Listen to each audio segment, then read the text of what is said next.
Hi everyone, we've been meaning to make this video for a little bit now. I posted on Facebook about anyone interested in me answering some questions just to put them in the comments. I did get a couple, so here's the video answering those. So the first question I was asked is, what is my rig or rod and rig that I use for fishing off the rocks like where I am today, ocean rocks. It's a bit quite rough today, you know, so I've already made a post about my medium to light blackfish outfit, so I'm going to go quickly through my heavy blackfish outfit. So to start off with, I use a Crossfire Surf. It's a 12-foot rod, line weight I think it's 3 to 6 kilo, 12 foot long, matched up with an LV47 GZ float reel. It's quite hardy, it's all made out of graphite, so it's a good reel. I like this reel too because I use a lot of center pins. They're like LVs, like normal reels, but you can't turn them to cast like you can with LVs.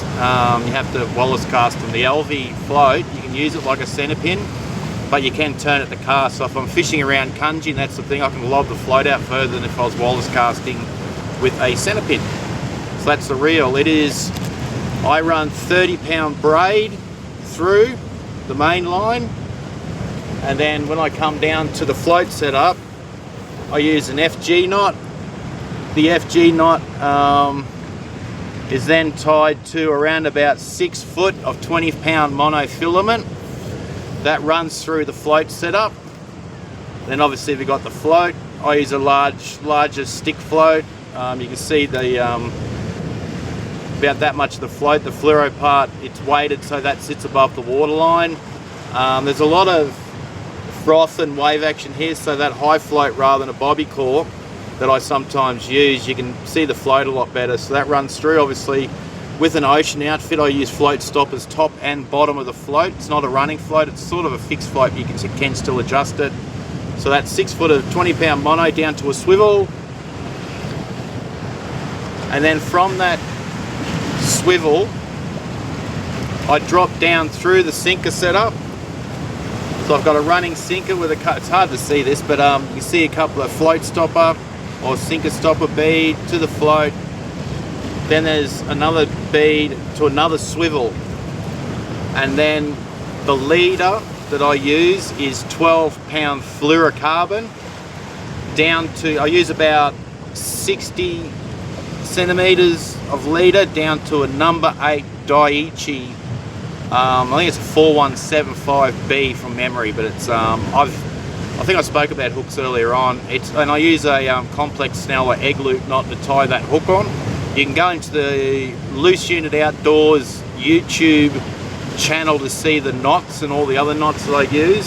So that's a basic rundown of the heavier outfit I use. So I need to be able to lift, I can't use a net here, I need to be able to lift the fish up, hence the 12-pound fluoro leader. I mean, I've used 10-pound if the fish are easier to use. I use 6-pound in still water. I try and use the lightest leader I can get away with, obviously, so it's less chance of the fish seeing the leader.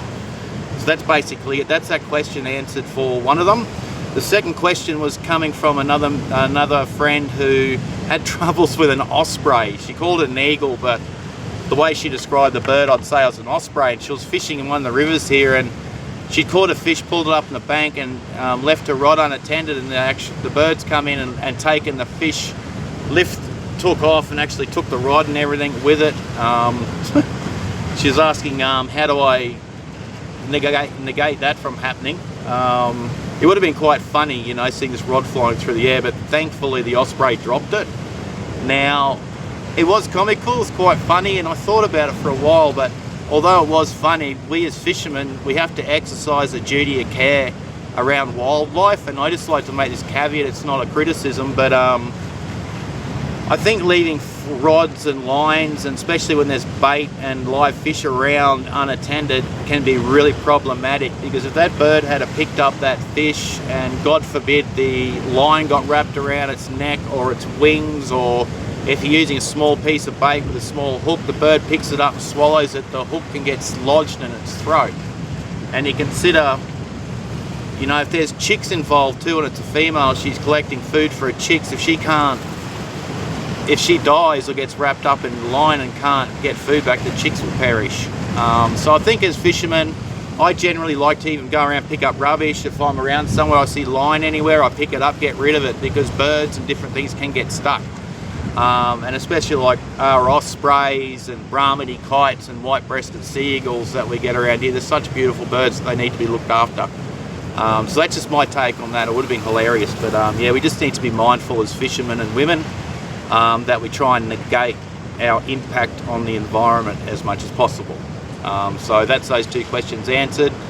I haven't been real active on loose unit outdoors recently, just due to the weather, I think. But yeah, I'll get a bit more active and post some more stuff. And even in the comments for this video, you know, if you're watching this and you'd like me to make something that you'd like to see, and if I can do it, I will. I won't make a video on something I'm not experienced in and talk shit. But yeah, thanks for watching this one, and hopefully you can go over to the Loose Unit Outdoors YouTube channel, take a look at some of the other videos on there. But yeah, anyway, I hope you guys have a wonderful weekend, and I'll see you guys soon.